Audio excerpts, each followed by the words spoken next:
La Petite Côte, c'est une section du littoral sénégalais au sud de Dakar, entre la presqu'île du Cap-Vert et le Siné Saloum.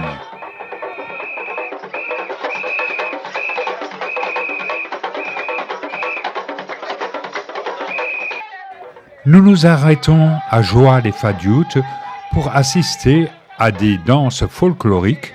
Inutile de préciser que ce sont des spectacles faits pour le touriste.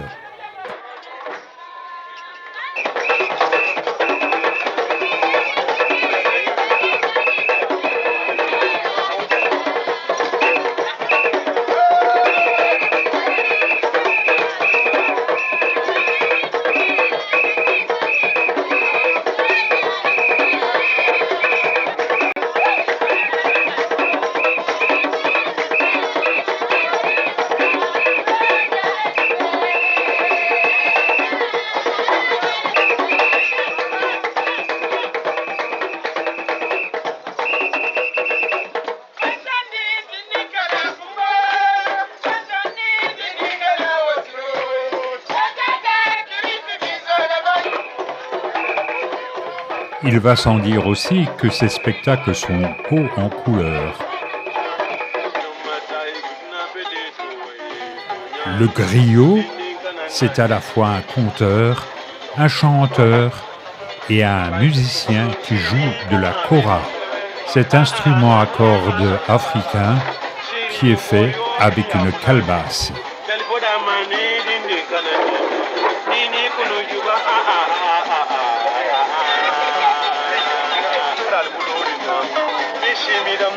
Merci beaucoup, monsieur.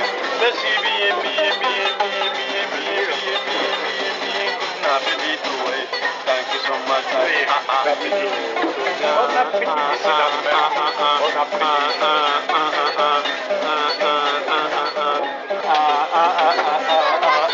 Bon appétit, oui. En dehors du tourisme, la Petite Côte est aussi une région d'élevage. Joal-Fadiout, c'est une commune située à l'extrémité de la Petite Côte. Ce sont en réalité deux villages. Joal, le plus gros, est établi sur le littoral, et Fadiout, le plus visité, c'est une île artificielle constituée d'amoncellements de coquillages et reliée à la côte par un pont de bois. C'est sur une deuxième île de coquillages qu'est situé le cimetière.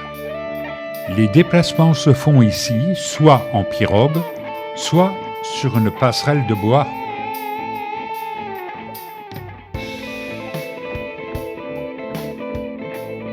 Et dans un premier temps, nous nous rendons dans le village de Fadiout proprement dit. C'est ici qu'est né l'apôtre de la négritude, Léopold Sédar Senghor, qui a été le premier président de la République du Sénégal. C'est un bel endroit où les enfants et les animaux s'adonnent à la baignade, tandis que les femmes s'adonnent à la parade. Un des attraits de Fadiout aussi, c'est que les voitures y sont absentes.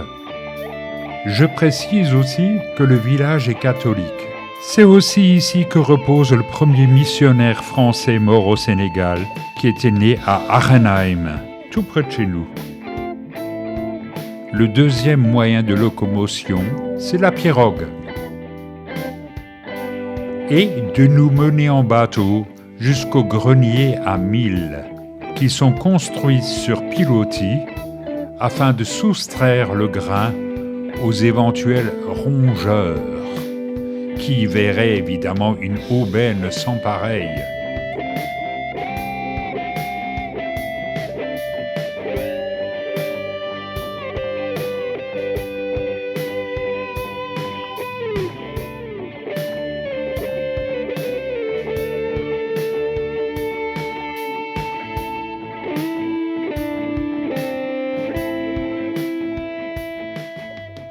Cet environnement lagunaire abrite naturellement une faune aquatique. Les crabes violinistes peuvent être gauchers ou droitiers. Ils cherchent la femelle qui a des pinces plus petites. Ici, les pélicans blancs s'ébattent joyeusement avec de petits cormorans. Les pélicans sont de grands oiseaux qui peuvent atteindre 3,50 m d'envergure. Ils sont essentiellement piscivores et, comme chacun le sait, ils ont une volumineuse poche extensible, le sac gulaire, qui leur permet d'emmagasiner la nourriture.